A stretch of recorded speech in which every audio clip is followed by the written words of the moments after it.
الله نحمده ونستعينه ونستغفره ونؤمن به ونتوكل عليه.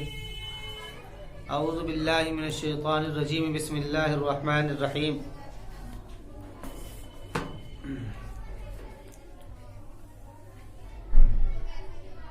وقال نوح رب لا تذر على الأرض من الكافرين ديارا إنك إن تذرهم يضلوا عبادك ولا يلدوا إلا فاجرا كفارا. وقال النبي صلی اللہ علیہ وسلم الدین النصیحہ.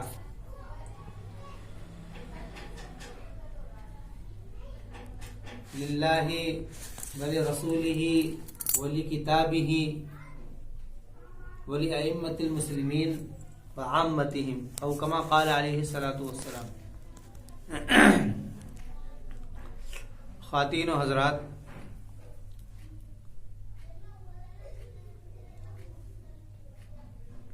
کیونکہ ہمارا یہ موضوع رہتا ہے ہر وقت، ہر ہفتے، کہ اسلام کے اوپر جو اعتراضات ہیں ان کو اس اعتبار سے کہ اسلام کی حقانیت لوگوں کے سامنے واضح ہو، اسی کے عنوان پر یہ مجلس ہوتی ہے. ایک قرآن کریم میں ایک آیت ہے سورہ نوح کے اندر، قال نوح رب لا تذر علی الارض من الکافرین دیارا، کہ جس میں اللہ رب العزت نے حضرت نوح علیہ السلام کے اس واقعے کو ذکر کیا ہے کہ جس واقعے کے اندر حضرت نوح علیہ السلام نے اللہ تعالی سے اپنی قوم کے لیے بد دعا کی تھی کہ اللہ تو میری قوم میں سے کسی کو مت چھوڑنا. لا تذر علی الارض من الکافرین دیارا. کیونکہ اگر یہ رہیں گے تو یہ سوائے فاجر اور فاسق کے ان کے یہاں اولاد نہیں ہوں گی، اس لیے تو ان کو سب کو ختم کر دے. تو نوح علیہ السلام کی اس بد دعا کے اوپر پھر نوح علیہ السلام کی قوم کے اوپر طوفان آیا پانی کا، اور اس نے ساری قوم کو تباہ اور برباد کر دیا. تو اس آیت کو لے کر کے بعض لوگ یہ اعتراض کرتے ہیں کہ قرآن کی آیت کے اندر یہ کیسا قرآن ہے کہ جس کے اندر بد دعائیں دی جا رہی ہیں، کہ جس میں یہ بات کہی جا رہی ہے کہ نوح اپنی قوم کے لیے بد دعا دے رہا ہے تو اس بد دعا کو قرآن نے ذکر کیا ہے.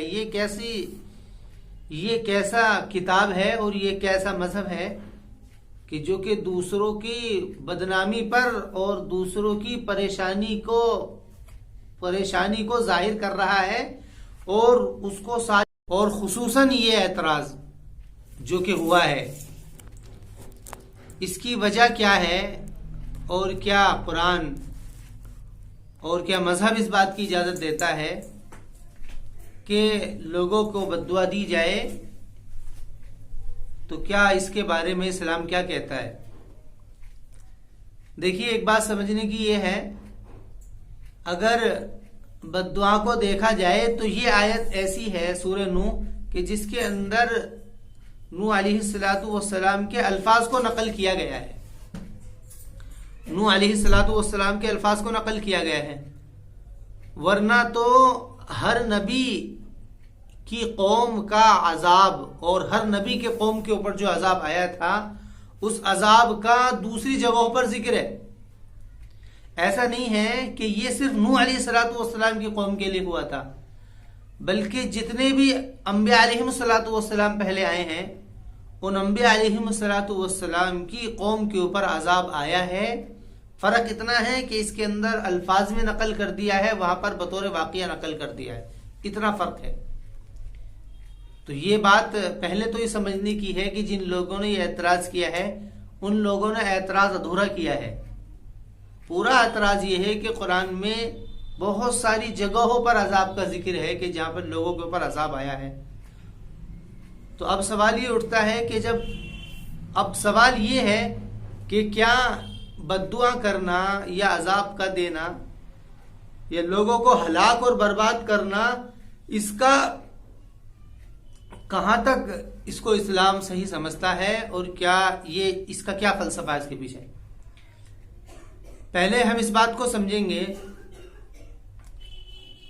کہ اللہ رب العزت کی طرف سے انبیاء علیہم السلام کا جو نزول ہوا تھا اس کی وجہ کیا ہے، پہلے یہ بات سمجھنے کی ہے۔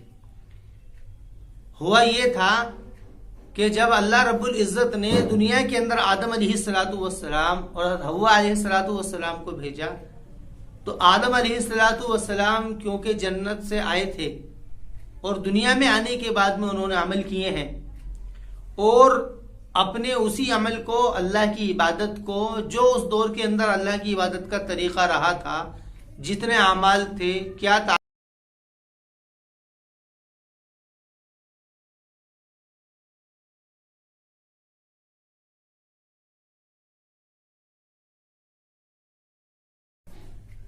تو آدم علیہ السلام نے اپنی اس بات کو اپنی قوم کے اوپر اتارا اور قوم کو یہ بات بتائی کہ اللہ تعالیٰ کی جو اعمال کی جو کیفیت تھی، کہ جو اللہ تعالیٰ نے بندوں سے چاہی تھی، ان اعمال کی کیفیت کو آدم علیہ السلام اتارتے رہے،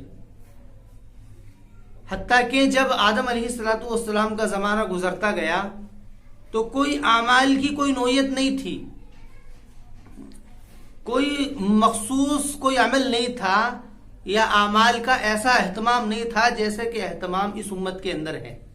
مثلا روزانہ 5 نمازیں ہیں، سال میں روزہ ہے، حج ہے، زکوٰۃ ہے، اور اس کے علاوہ اور دیگر اعمال، ایسا اہتمام نہیں تھا، بلکہ صرف اتنی بات تھی کہ اللہ کو مانا جائے، اور جو ہلکا پھلکا جو عمل تھا وہ اس دور کا تھا۔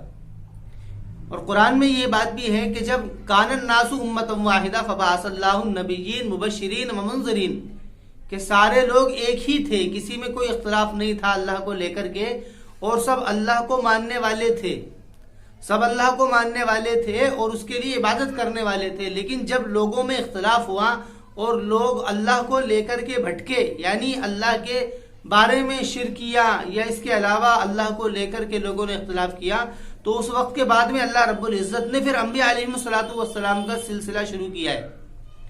انبیاء علیہ السلام کے سلسلے شروع ہوئے ہیں، تو رسول، اس میں 2 فہرستیں رہی تھی، ایک رسول کی، ایک نبی کی۔ رسول اس کو کہا جاتا ہے جس کو اللہ تعالیٰ کی طرف سے یہ نشاندہی کر کے بھیجا گیا ہو کہ یہ ایک رسول ہے جو کہ اللہ کی طرف سے آیا ہے، اور اس کا پیغام حق ہے، اس کی باتیں حق ہیں، جو یہ بات کرے گا وہ حق ہے، جو ان کی باتوں کو مانیں گے ان کو اللہ تعالیٰ کی طرف سے انعام اعزاز ہوگا، اور جو ان کی بات کو انکار کر دیں گے، کفر کر دیں گے، ان کو اس دنیا میں ہی عدالت قائم کر کے ان کو سزا دی جائے گی۔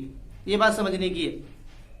اس لیے آپ اگر پورے قرآن کو پڑھتے چلے جائیں گے تو قرآن کریم نے جب یہ بات کہی ہے کہ انبیاء علیہ السلام کو بھیجا، تو بھیجنے کے لیے ناس کا لفظ استعمال کیا گیا ہے، ناس کا لفظ، کہ ہم نے لوگوں کی طرف بھیجا، کہ ہم نے یا تو یہ کہا ہے کہ ان کی قوم کی طرف کو بھیجا، کذبت عاد المرسلین اذ قال لهم اخوهم ہود الا تتقون، یا تو یہ 2 لفظ آتے ہیں، یا تو یہ بات کہی جاتی ہے کہ ہم نے لوگوں کی طرف کو نبی بھیجا، یا یہ بات کہی جاتی ہے ہم نے ان کی قوم کی طرف ان کو بھیجا، یا پھر یہ کہا جاتا ہے مشرکین کی طرف کو بھیجا، یا پھر اور بھی دوسرے الفاظ کا استعمال کیا جاتا ہے، لیکن کافرین کا لفظ استعمال نہیں کیا جاتا ہے۔ پہلے ایک بات سمجھ لیجئے کہ کافرین اور مشرکین میں کیا فرق ہے، اس کو تھوڑا سا سمجھنے کی ضرورت ہے۔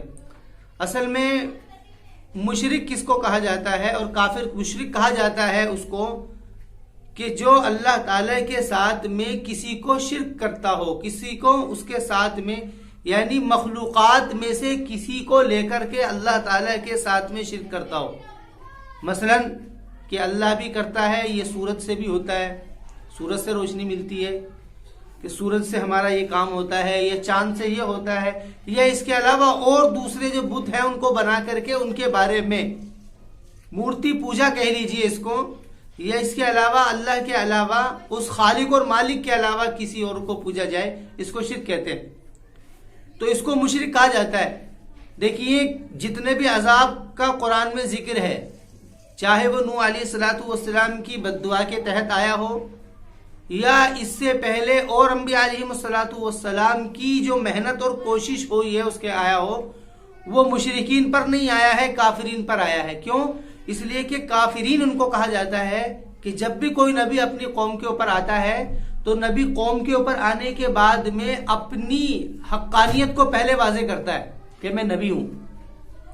اس بات کو واضح کرتا ہے. وہ نبی اوتار یا جو بھی مہاپروش ہے وہ اپنی اس بات کو واضح کرتا ہے کہ میں ایشور کا دودھ ہوں یعنی اس کی طرف سے بھیجا ہوا ایک کارندہ ہوں, ایک رسول ہوں. وہ اس بات کو واضح کرتا ہے. ہر نبی ہر رسول نے پہلے اپنے آپ کو ثابت کیا ہے کہ ہم نبی ہیں یا رسول ہیں. آپ قرآن کو پڑھتے چلے جائیے, پورے قرآن کے اندر آپ کو یہی ملے گا کہ ہر نبی رسول نے اپنے آپ کو واضح کیا ہے کہ میں رسول ہوں, نبی ہوں. بلکہ بات تو یہاں تک ہے کہ رسول کے اوپر یہ فرض ہوتا ہے کہ وہ اس بات پر ایمان لائے کہ وہ رسول ہے. یہ اس کو قرآن نے کہا ہے آمن الرسول بما انزل الیہ من ربہ, کہ جتنے رسول ہیں وہ سارے کے سارے اس بات کے اوپر یقین لے آئے ہیں کہ جو ان کی طرف اترا ہے وہ ان کے رب کی طرف سے اترا ہے. مطلب کیا تھا؟ مطلب یہ تھا کہ پہلے رسول کو اس بات کا یقین دلایا جاتا ہے جب ان کو نبوت دی جاتی ہے یا ان کو رسالت دی جاتی ہے تو ان کو اس بات کا یقین دلایا جاتا ہے کہ تم ایک اللہ کے کام, ایک عظیم دعوت کے کام کے لیے تم کو خاص کیا جا رہا ہے. پھر ان کو ایک مرتبہ مقام رسالت کا یا نبوت کا دیا جاتا ہے اور پھر وہ نبی اور رسول اپنی قوم کے اندر آ کر کے اپنی بات کو ثابت کرتا ہے. اپنی بات کو ثابت کرتا ہے. ثابت کرنے کے لیے قرآن کے اندر 3 طریقے ہیں کہ ہر نبی ہر رسول نے اپنی بات کو ثابت 3 طریقے سے کیا ہے. پہلا طریقہ تو یہ تھا کہ نبی نے عام طور سے لوگوں کو بلایا, جیسے کہ حضرت نوح علیہ السلام اسی صورت کے اندر ذکر ہے. فرمایا کہ انی دعوت قومی لیلا ونہارا فلم یزدہم دعائی الا فرارا ثم انی دعوتہم جہارا ثم انی اعلنت لہم واسررت لہم اسرارا. یہاں بات یہ کہی گئی ہے کہ میں نے اپنی قوم کو اعلانیہ پکارا. اعلانیہ سے مراد پورے گروہ کو سامنے رکھ کر کے پکارا. اس سے پہلے کیا ہے کہ میں نے ان کو جہری طور پر یعنی ان کو کیا ہے مطلب بٹھا کر کے تنہائی میں تیز آواز میں میں نے ان کو بلایا. آپ دیکھیے نا کہ انسان کے سمجھنے کے 3 طریقے ہوتے ہیں. کچھ لوگ تو وہ ہوتے ہیں کہ جب ان سے تنہائی میں بات کی جائے تو وہ سمجھ لیتے ہیں. کچھ لوگ ایسے ہوتے ہیں جو بات سے مانوس ہوتے ہیں یا اعتماد کی بنیاد پر ان سے اگر اکیلے میں بات کری جائے تو وہ سمجھ جاتے ہیں کہ ہاں یہ جو بات کہہ رہا صحیح ہے. کچھ لوگ یوں ہوتے ہیں کہ نہیں کہ یہ ہو سکتا ہے مجھے پھسلا رہا ہو, مجھے کیا نام ہے یہ بہلا پھسلا دے, تو وہ لوگ مانتے نہیں ہیں. تو اس کے لیے نبی کو حکم دیا جاتا ہے کہ پھر اعلانیہ بات کریں. دیکھیں اللہ کے رسول میں ایسی ہوا ہے کہ آپ علیہ السلام کو جب رسالت ملی تو آپ نے چپکے لوگوں کو بلانا شروع کیا, لیکن چپکے بلانے سے جب بات قابو میں نہیں آئی تو پھر قرآن میں اللہ تعالیٰ نے حکم دیا کہ اب اعلانیہ بلائیے. تو وہ جو سورہ لہب جو قرآن میں اتری ہے, سورہ لہب جو قرآن میں اتری ہے, اس سورہ لہب کیا اس کا پس منظر کیا ہے؟ اس کا پس منظر یہی ہے کہ آپ نے ایک پہاڑی کے اوپر کھڑے ہو کر کے اعلان کیا اور اپنی ساری قوم کو بلایا, اور قوم کو بلانے کے بعد میں اس پوری قوم کو دعوت دی ہے. پھر اعلانیہ نبی بلاتا ہے. جب اعلانیہ بلاتا ہے, اعلانیہ بلانے کے بعد میں سب کے پاس پیغام پہنچ گیا ہے. اب کوئی باقی نہیں رہا, اب کوئی ڈھکی چھپی بات نہیں ہے, اب سب کے سامنے بات ہے. اچھا, اب انذار عام ہو گیا ہے, انذار خاص بھی ہو گیا ہے, یعنی خصوصی طور سے بھی بات ہو گئی ہے اور عمومی طور سے بھی بات ہو گئی ہے. اب اس کے بعد میں ہر نبی سے اتمام حجت کرایا جاتا ہے. اتمام حجت کا مطلب یہ ہے کہ جو بات وہ کر رہے ہیں وہ بات ان کی پکی اور سچی ہے. تو اتمام حجت کے لیے بہت سارے طریقے ہیں. یا تو ایسا اتمام حجت کیا جاتا ہے کہ کسی نبی کو کوئی معجزہ دے دیا جاتا ہے, کسی کو ڈنڈا دے دیا گیا, اس نے ڈنڈا زمین پر ڈال دیا, وہ ڈنڈا سانپ بن گیا. کہیں پر تو ایسا ہوا, کہیں پر ایسا ہوا ہے کسی نبی کے سامنے حضرت شعیب علیہ السلام میں کہ پہاڑی سے اونٹنی نکال کر دکھلا دی. کہیں پر ایسا ہوتا ہے کہ چاند کے 2 ٹکڑے کرا دیے گئے ہیں. اور اس کے علاوہ بے شمار ہر نبی کے سامنے یہ بات تو پکی ہے کہ قرآن نے کہا ہے کہ ہم نے ہر نبی کی تائید کی ہے. تائید کیسے؟ معجزات کے ذریعے سے. یعنی کوئی خلاف عادت ایسا کام کرا دیا جاتا ہے کہ جس سے دیکھنے والا اور سننے والا یہ بات سمجھ سکے کہ یہ کوئی انسان عام انسان نہیں ہے, بلکہ اس کی جو بات ہے یہ بات کوئی انسانی بات نہیں ہے, بلکہ اس کی بات جو ہے وہ کوئی, یہ جو بات کر رہا ہے یہ کوئی اور ہے, یہ عام بات نہیں کر رہا ہے. اس بات کا احساس دلایا جاتا ہے. اس بات کا احساس ہر نبی نے اپنی قوم کو دلایا ہے. جب اس بات کا احساس پورا ہو جاتا ہے تو اس کے بعد میں چوتھا کام ہر نبی سے کرایا جاتا ہے، وہ یہ ہے کہ وہ ہجرت یا برات کریں. ہر نبی سے یہ کام کرایا جاتا ہے کہ ہر نبی اپنی قوم میں آ کر کے صاف صاف اعلان کرتا ہے کہ اب تمہارا راستہ تمہاری طرف ہے، ہمارا راستہ ہماری طرف ہے. مطلب کیا ہے؟ مطلب اس کا یہ ہے کہ بعض لوگ ایسے بھی ہوتے ہیں کہ جب ان کے سامنے بالکل دو ٹوک بات کر دی جائے بالکل صاف ستھری کہ بھئی تمہارا تم خود کرو جو تمہیں کرنا ہے، ہم اپنا کام کرتے ہیں، فیصلہ ہو جائے گا، پتہ لگ جائے گا. جیسے ہم بھی جب بات کرتے ہیں اپنے طریقے میں تو ہم بھی اسی طریقے سے بات کرتے ہیں، بھئی تم اپنا کام کر لو، ہم اپنا کام کرتے ہیں، خود پتہ لگ جائے گا. جیسے کہ ایک مسئلہ بھی مشہور ہے کہ بھئی جنت بھی ہے دوزخ بھی ہے، نہ مانے تو مر کے دیکھ. مطلب کیا ہے اس کا؟ مطلب یہ ہے کہ بھئی تم اپنا کام کرو، اپنا کام کرتے ہیں. تو اس لیے ہر نبی کو ہجرت اور برات بھی کرائی جاتی ہے. کیوں؟ کیونکہ جب یہ بات آتی ہے سامنے تو سننے والا مجبور ہوتا ہے اس بات پر کہ یہ اپنی بات کو اتنا زیادہ واضح کر رہا ہے کہ اس نے ایک طرف ہو گیا.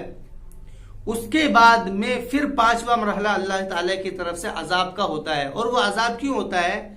اصل میں آپ دیکھیے، آپ سمجھنے کی بات یہ ہے کہ کسی بستی کے اندر دو قبیلے ہوں، یہ دو طریقے کے لوگ ہوں. کچھ لوگ تو وہ ہیں جو اچھا کام کر رہے ہیں، کچھ لوگ وہ ہیں جو برا کام کر رہے ہیں. تو ان کی اچھائی وہ اچھے ہیں اس کا کیسے خبر ہوگی؟ اور جو برے ہیں وہ اس کی کیسے خبر ہوگی؟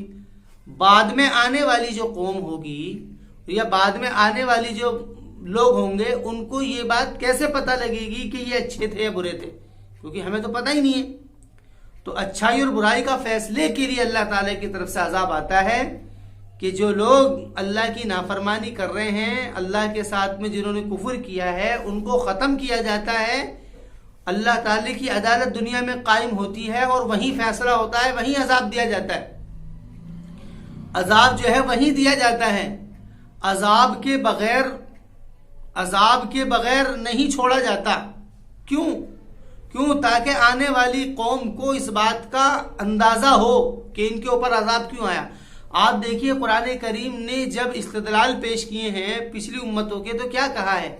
افلم یسیروا فی الارض فینظروا کیف کان عاقبۃ المکذبین. یہاں سے بات شروع کی ہے کہ تم زمین میں چل کر کے نہیں دیکھتے ہو کہ ہم نے ان لوگوں کا کہ جنہوں نے رسولوں کو جھٹلا دیا ہم نے ان کا کیا انجام کیا ہے. افلم یسیروا فی الارض فینظروا. اور جتنے واقعات قرآن کے اندر ہیں، قوم عاد ہو، قوم سمود ہو، قوم لوط ہو، یا جتنی بھی قوم ہیں، ان سارے قوموں کے جو حالات کا ذکر کیا گیا ہے وہ کیوں کیا گیا ہے؟ سوال اٹھتا ہے نا کہ بھی وہ تو انہی کے ساتھ میں تھا. نہیں، ان قوموں کے حالات کا اس لیے ذکر کیا ہے کیونکہ اللہ تعالیٰ نے ان کے اوپر نبی رسول بھیجے ہیں. انہوں نے ان نبی رسول کی بات نہیں مانی تو ان کے اوپر عذاب بھیج دیا گیا. ان کے اوپر عذاب بھیج دیا گیا ہے. اب تاکہ آنے والی قوم جو ہے وہ اس بات کو سمجھ سکے اور اس بات کو محسوس کر سکے کہ ان کے اوپر عذاب اس لیے آیا تھا کیونکہ وہ لوگ صحیح راہ پر نہیں تھے، غلط راہ پر تھے. سورہ فاتحہ جہاں سے شروع ہوتی ہے وہاں آخر میں اسی بات کو کہا گیا ہے، غیر المغضوب علیہم ولا الضالین، کہ تو ہم کو ہدایت دے سیدھے راستے کی. اور وہ راستہ کون سا ہے؟ اہدنا الصراط، کہ وہ راستہ کون سا ہے؟ صراط الذین انعمت علیہم، کہ ان لوگوں کا راستہ ہے کہ جن کے اوپر تو نے انعام کیا ہے. اور انعام کن لوگوں پر کیا ہے؟ انعام سے مراد وہ لوگ ہیں کہ جن کے اوپر رسول بھیجے گئے اور رسولوں کی بات جن لوگوں نے مانی ہے ان کے اوپر انعام کیا گیا. غیر المغضوب، نہ کہ وہ لوگ کہ جن کے اوپر غصہ ہوا ہے. غصہ ہونے سے مراد کیا ہے؟ کہ جن کے اوپر عذاب آیا ہے. ولا الضالین، اور نہ ہی وہ لوگ جو کہ گمراہ ہو گئے، یعنی جن کے اوپر غصہ ہوا ان کے اوپر تو عذاب ہو گیا. اور دوسری قوم وہ ہے جو کہ گمراہ ہیں، یعنی ان لوگوں کے راستے سے بچا کر کے ان لوگوں کا راستہ ہمیں دکھلا جن کے اوپر تو نے انعام کیا ہے. تو یہ جو بات کہی گئی ہے قرآن کریم کو جو سورہ فاتحہ سے شروع کیا گیا ہے وہ اسی بات کو بتانے کے لیے شروع کیا گیا ہے. اور پھر پورے قرآن کے اندر مغضوب اور ضالین کے گروہ کو ہی ذکر کر کے ہر نبی کی سرگزشت انذار ذکر کی ہے کہ نوح علیہ السلام اپنی قوم کے اندر گئے اور اپنی قوم کے اندر جانے کے بعد میں انہوں نے اپنی قوم کے اوپر محنت کوشش کی ہے. قرآن نے کہا ہے کہ انی دعوت قومی لیلا و نہارا. دیکھو یہاں پر قوم کا لفظ کہا ہے. کیوں؟ کیونکہ جب تک نبی اپنی قوم کے اوپر انذار عام نہ کر لے، انذار خاص نہ کر لے، اتمام حجت نہ کر لے اور اپنے آپ کو ان سے بری نہ کر لے ہجرت کر کے، بری نہ کر لے ہجرت کر کے یا اور کسی بھی طریقے سے دو ٹوک بات کہہ کر کے، اس وقت تک عذاب نہیں آتا ہے، اور اس وقت تک کسی کو کافر کہنے کا بھی حق نہیں ہے۔ کافر کے معنی اصل میں انکار کرنے والے کے ہیں۔ مطلب کیا ہے کہ ان کے اوپر بات پہنچی تھی، بات کو بالکل ایسے واضح کر دیا تھا جیسے کہ کالا اور سفید، بالکل دودھ کو الگ کر دیا، پانی کو الگ کر دیا، اس کے بعد میں ان لوگوں نے انکار کر دیا ہے، تو اس وقت کے بعد میں قرآن نے کافرین اس وقت میں کہا ہے۔ اور جتنے بھی قرآن کے اندر عذاب کا ذکر ہے، وہاں پر یہی بات ذکر ہے کہ ہم نے فلاں قوم کی کفر کی وجہ سے ان کے اوپر عذاب پہنچایا۔ شرک کی وجہ سے عذاب کو نہیں کہا گیا ہے، کہیں شرک کی وجہ سے عذاب کو نہیں کہا گیا۔ کیوں نہیں کہا گیا؟ کیونکہ مشرکین جو ہیں، جو لوگ شرک کر رہے ہیں، ان لوگوں کو تو ابھی پتہ ہی نہیں ہے نا کہ ہم جس کا شرک کر رہے ہیں وہ صحیح ہے یا غلط ہے۔ صحیح اور غلط کا فرق کیسے پتہ لگے گا؟ صحیح اور غلط کا فرق تو جبھی پتہ لگے گا نا جب کوئی آ کر کے بتائے گا کہ بھئی یہ جو تم کر رہے ہو یہ غلط ہے اور یہ جو ہے یہ صحیح ہے۔ جب ان کے سامنے یہ بات پوری آ جائے گی تو اس وقت میں اگر وہ انکار کر دیں گے، بات کو ٹھکرا دیں گے، جب قرآن کی اصطلاح میں ان لوگوں کو کافر کہا جاتا ہے۔ تو یہاں پر بھی یہی بات کہی گئی کہ نوح علیہ السلام کے بارے میں جب قرآن نے استدلال پیش کیا ہے، بات شروع کی ہے، تو ایسے کی ہے کہ نوح علیہ السلام نے کہا انی دعوت قومی لیلا و نہارا، کہ میں نے اپنی قوم کو رات دن بلایا۔ انی دعوت قومی لیلا و نہارا فلم یزدہم دعائی الا فرارا وانی کلما دعوتہم لتغفر لہم، اور کہ جب بھی ہم نے ان کو پکارا تاکہ ان کی معافی ہو جائے اور وہ لوگ بچ جائیں، تو جعلوا اصابعہم فی آذانہم، تو دیکھیے کہ انہوں نے اپنی انگلیوں کو اپنی کان کے اندر ٹھوک لیا ہے، اصابعہم فی آذانہم، واستغشوا ثیابہم، اور وہ اپنے چہروں کے اوپر کپڑا ڈال لیا کرتے تھے تاکہ کوئی ہم کو دیکھنا، کہ نوح ہم کو دیکھنا پائے۔ یہ حالت ہے۔ کسی بھی قوم نے اپنی نبی کی ایسی مزاحیہ طور پر یا ذلت کے طور پر ایسی تردید یا ایسا انکار نہیں کیا ہے جیسے کہ نوح علیہ السلام کی قوم نے کیا ہے۔ اور ایک دو دن تک یہ سلسلہ نہیں چلا ہے، بلکہ قرآن نے اس کو موضوع بنا کر کے ذکر کیا ہے۔ وَلَقَدْ أَرْسَلْنَا نُوحًا إِلَىٰ قَوْمِهِ فَلَبِثَ فِيهِمْ أَلْفَ سَنَةٍ إِلَّا 50 عَامًا، کہ نوح علیہ السلام نے اپنی قوم کے اوپر 950 سال مستقل محنت کی ہے۔ ایک دن ایسا نہیں ہے اس کے اندر کہ ایک دن یا ایک رات اور دن کو موضوع بنا کر کے ذکر کیا ہے کہ میں نے اپنی قوم کو رات دن پکارا۔ مطلب کیا تھا؟ مطلب یہ تھا کہ محنتیں رات میں بھی ہوئی ہیں، محنتیں دن کے اندر بھی ہوئی ہیں، محنتیں اعلانیہ بھی کی گئی ہیں اور محنتیں ہر طریقے سے کی گئی ہیں، کوئی شوشہ نہیں چھوڑا گیا۔ تو نوح علیہ السلام کی محنت کو یہاں پر ذکر کیا ہے۔ اس کے بعد میں نوح علیہ کیونکہ نوح علیہ السلام ہی بات کرتے ہوئے آ رہے ہیں اس صورت کے اندر۔ نوح علیہ السلام کی جو سرگزشت انذار ہوئی ہے، نوح علیہ السلام کی اپنی قوم سے اس سرگزشت انذار کو قرآن نے ذکر کیا ہے، ان کے دعوت کے طریقوں کو ذکر کیا ہے، ان کے انذار عام کو ذکر کیا ہے، انذار خاص کو ذکر کیا ہے، ان کے اتمام حجت کو ذکر کیا ہے، اتمام حجت کو ذکر کیا ہے۔ اس کے بعد میں پھر ہجرت اور برات کو ذکر بھی کیا ہے۔ ہجرت اور برات کیا ہے کہ جب نوح علیہ السلام نے کہہ دیا کہ اب ان کا کیا کرنا ہے، اور وہ مدت ہو چکی، یعنی اتمام حجت ہو چکا، بات کو پورا واضح کیا جا چکا، اور جن کو ماننا تھا وہ لوگ مان چکے، جن لوگوں کو ماننا تھا وہ لوگ مان چکے، اور جن کو سمجھنا تھا وہ جب لوگ سمجھ چکے، تو اس کے بعد میں پھر قرآن میں ہے نوح علیہ السلام کا ذکر ہے۔ تو نوح علیہ السلام نے پھر کہا کیا؟ قال نوح رب لا تذر علی الارض من الکافرین دیارا۔ آپ دیکھیے وہاں پر بات تھی کہ نوح علیہ السلام نے کہا انی دعوت قومی، میں نے اپنی قوم کو رات دن پکارا ہے، اور یہاں پر کیا ہے کہ لا تذر علی الارض من الکافرین، کہ کافرین میں سے زمین پر سے کسی کو مت چھوڑنا۔ کیوں کافرین کیوں کہا گیا ہے؟ وہاں پر قوم، یہاں پر کافر۔ وہاں قوم اس لیے کہا گیا ہے کیونکہ یہ انہی کے لوگ ہیں، ابھی انہوں نے بات سمجھی نہیں ہے، ان کے اوپر کوئی نذیر اور بشیر آیا نہیں ہے، کسی نے حق کو واضح نہیں کیا ہے۔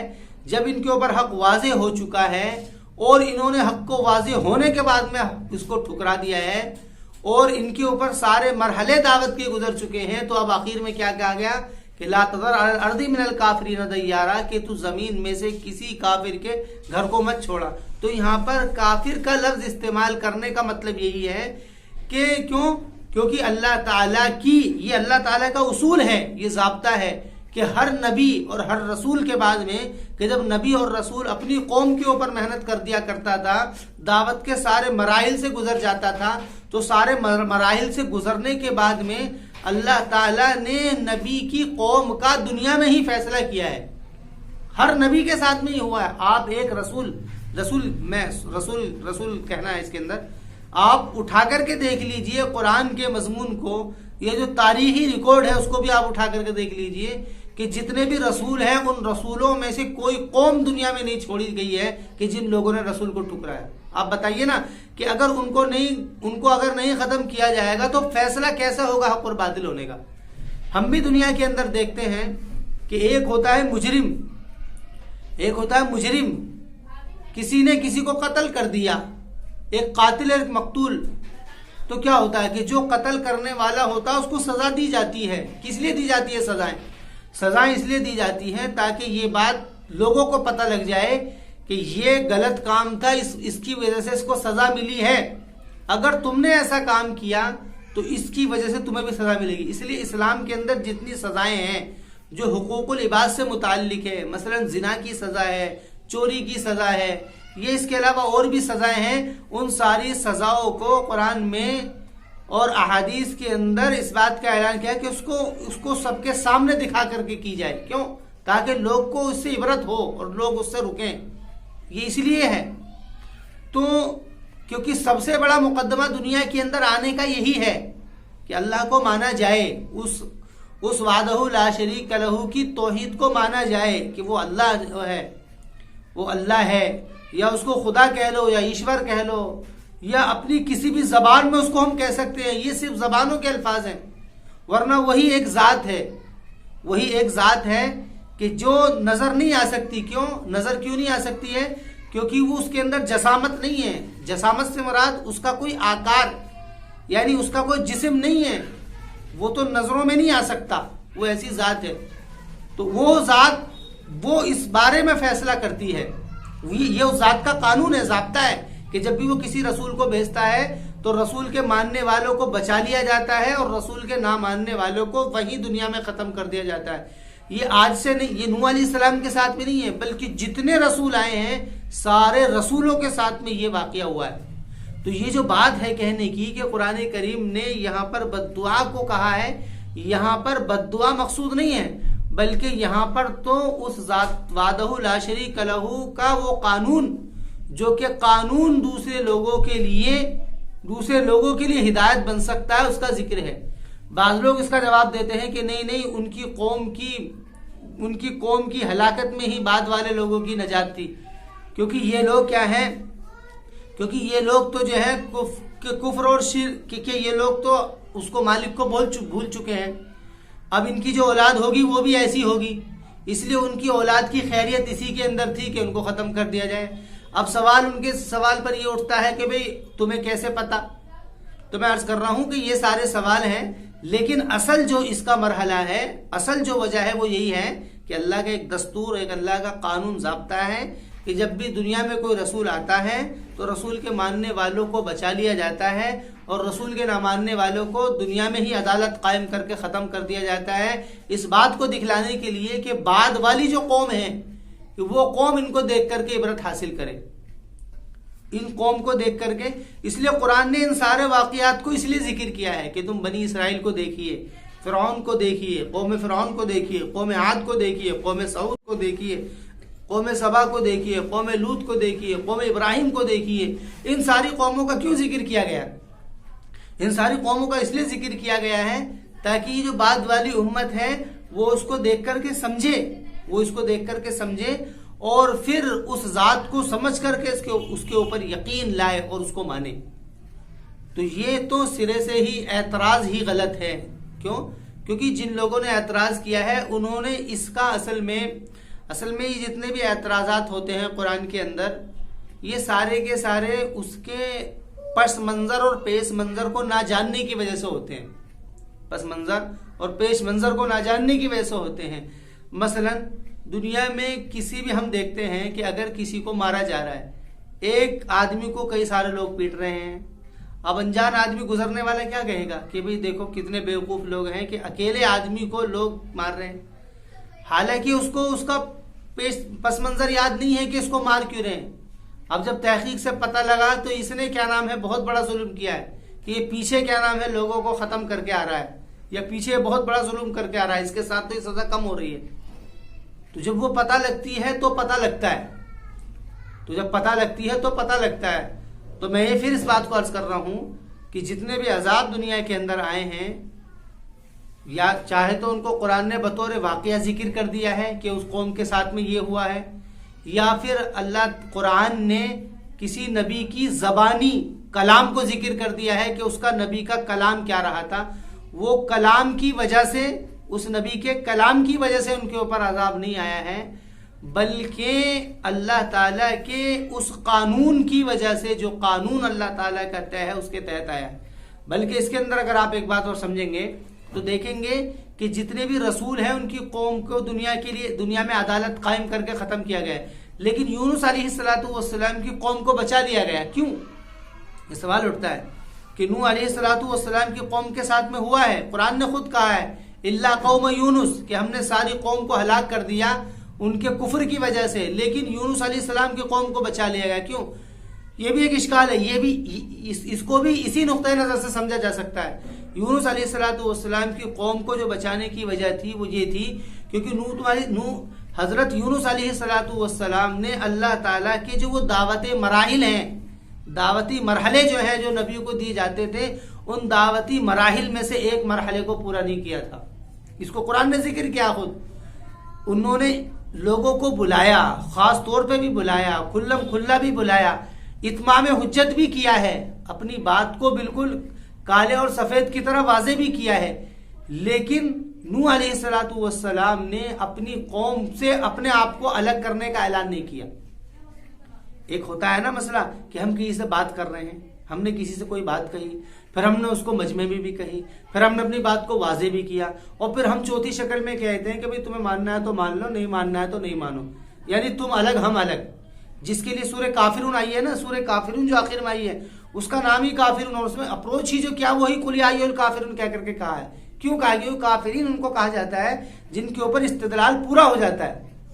تو انہوں نے ہجرت کر لی بغیر اپنی قوم کو کہے کہ بھئی تمہارے حوالے ہے, ہمارا ہمارے حوالے, یہ کہے بغیر وہ نکل گئے. کیونکہ بعض لوگ ایسے بھی ہوتے ہیں کہ جب ان کو دھمکی دی جاتی ہے اور یہ کہہ دیا جاتا ہے وہ وہاں مان لیتے ہیں کہ بھئی انہوں نے تو یہ کہہ دیا ہے کہ بھئی تمہارا تمہارے ساتھ میں, ہمارا ہمارے ساتھ میں, تو مطلب کیا ہے کہ مطلب ضرور اس کی بات پکی ہے. تو یہ مرحلہ یونس علیہ السلام نے چھوڑ دیا, تو اس کی وجہ سے پھر اللہ رب العزت نے یونس علیہ السلام کی پکڑ کی اور مچھلی کے اندر رکھا. اور وہ جو استغفار تھی لا الہ الا انت سبحانک انی کنت من الظالمین, وہ دعوت کے اسی اسلوب کی بنیاد پر تھی, اسی مرحلے کو چھوڑنے کی وجہ سے تھی کہ انہوں نے اپنی ہجرت کا اور برات کا اعلان اپنی قوم کے اندر نہیں کیا تھا. اس لیے اس قوم کو بچا لیا گیا ہے, اس لیے اس قوم کو بچا لیا گیا ہے. اور اس قوم کو کافرین بھی نہیں کہا گیا ہے قرآن میں, آپ دیکھیں گے کہ نہیں کہا گیا ہے, بلکہ یہ کہا گیا الا قوم یونس کہا گیا ہے کہ یونس کی قوم کو بچا لیا گیا. کیوں؟ کیونکہ دعوتی مراحل پورے نہیں ہوئے ہیں. یہ اللہ تعالیٰ کا اصول ہے. تو اللہ کا اصول ہے کہ جب رسول اپنے ان سارے دعوتی مراحل کو پورا کر لیتا ہے, انذار عام کر لیتا ہے, انذار خاص کر دیتا ہے, اتمام حجت کر دیتا ہے, اور ہجرت یا برات کا اظہار کر دیتا ہے, تو پھر اللہ تعالیٰ کا عذاب آتا ہے. تو یہ اسی پس منظر میں نوح علیہ السلام کی قوم کے اوپر عذاب آیا تھا.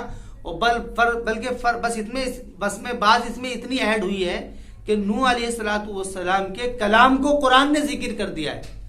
نوح علیہ السلام کے کلام کو قرآن نے ذکر کر دیا ہے, بس اس کے اندر اتنی بات ایڈ ہے, ورنہ یہ اللہ تعالیٰ کے اس نظام کا بیان ہے, اس عدالت کا بیان ہے, قانون کا, جو کہ ہر رسولوں کی قوم کے لیے اللہ تعالیٰ کے لیے ہوا ہے.